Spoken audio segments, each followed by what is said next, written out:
ایک گاؤں تھا۔ اس میں بہت سے چھوٹے چھوٹے مکان تھے۔ ایک مکان میں میاں بیوی رہتے تھے۔ یوں تو دونوں ایک دوسرے کو بہت چاہتے تھے، لیکن ان میں جھگڑا بھی بہت ہوتا تھا۔ میاں کہتا، بڑی بی ذرا دروازہ بند کر دو۔ بیوی کہتی، واہ میں کیوں بند کروں، تم نے کھولا تھا، تم ہی بند کر دو۔ میاں کہتا، نہیں تم نے کھولا تھا۔ بیوی کہتی، تم نے حکم دیا تھا تو میں نے کھولا، اب کم سے کم تم اسے بند تو کر دو۔ میاں کہتا، میں نے ساری عمر تمہارے لیے محنت کی، اب تم میرے لیے ایک ذرا سا دروازہ بھی بند نہیں کر سکتی۔ بیوی کہتی، کام بانٹ لو، میں نے کھولا تم بند کر دو۔ میاں کہتا، دیکھا تم مان گئی کہ دروازہ تم نے کھولا تھا۔ بس دونوں اسی طرح لڑتے رہتے، لیکن جب لڑتے لڑتے تھک جاتے تو چین سے رہنے لگتے۔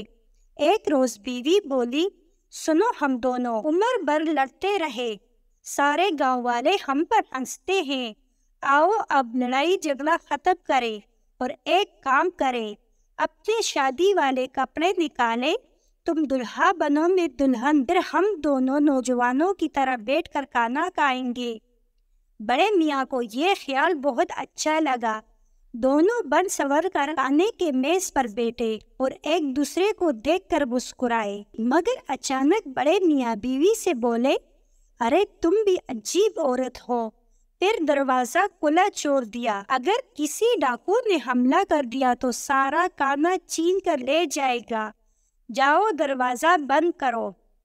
بیوی بولی، ارے واہ، کبھی اپنی صورت دیکھی ہے جو بیٹے حکم چلاتے ہو، خود جاؤ اور دروازہ بند کر کے آؤ۔ میاں بولا، تم دیکھو اپنی صورت، چڑیل جیسی صورت ہے تمہاری۔ یہ کہہ کر بڑے میاں نے میز پر گونسا مارا۔ بیوی نے کہا، ہوگی مگر دروازہ تمہیں بند کرنا پڑے گا۔ میاں نے کہا، ہرگز نہیں۔ بیوی بولی، ہرگز ہاں۔ اچانک میاں کو کچھ خیال آیا، اس کا غصہ اتر گیا اور وہ بولا، اس طرح ہم ساری عمر تو میں کرتے رہیں گے اور اپنا خون خود ہی جلاتے رہیں گے۔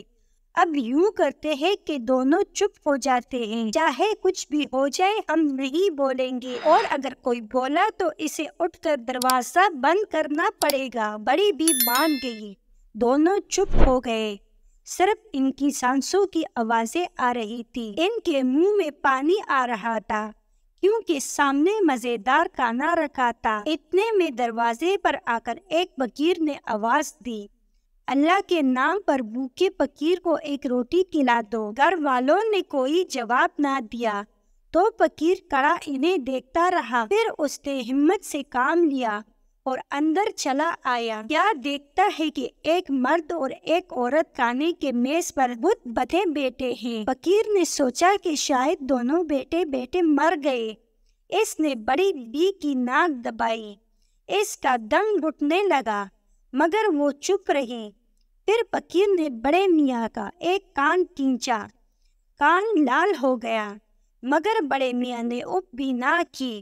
آخر بوڑھا فقیر میز پر بیٹھ گیا اور مزے کی کھانے ہڑپ کر گیا، اور وہ دونوں میاں بیوی اسی طرح خاموش بیٹھے رہے۔ اب فقیر نے اپنا منہ پونچھا اور مرغیوں کی ہڈیوں کا ہار بنا کر بڑے میاں کے گلے میں ڈال دیا۔ بڑے میاں دم سادے بیٹھے رہے اور فقیر ہنستا ہوا چلا گیا۔ کچھ دیر بعد ایک چور نے کھلے ہوئے دروازے سے جان کر اندر دیکھا۔ کیا دیکھتا ہے کہ ایک عورت اور ایک مرد بت بنے بیٹھے ہیں۔ وہ سمجھا کہ دونوں لکڑی کے بنے ہوئے ہیں۔ اس نے عورت کی گردن پر گدگدی کی، لیکن وہ چپ رہی۔ پھر چور نے بڑے میاں کے بال نوچے، وہ بھی خاموش رہے۔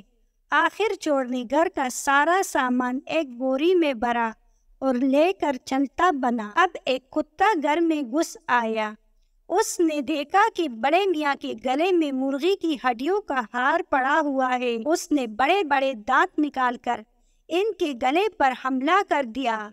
بڑی بی نے جو یہ دیکھا تو چلائی، کتے کے بچے، تو چاہتا ہے کہ میرے میاں کو پاڑ کر کھائے، ٹھہر تو ذرا۔ یہ کہہ کر بڑی بی نے پیر سے جوتی اتاری اور اتنے زور سے ماری کہ کتا چلاتا ہوا بھاگا۔ بیوی کی آواز سنتے ہی میاں صاحب اٹھ کر ناچنے لگے اور کہنے لگے میں جیت گیا، جاؤ اور جا کر دروازہ بند کرو۔ بڑی بی بیچاری دروازہ بند کرنے چلی گئی، مگر دونوں کی لڑائی جاری رہی۔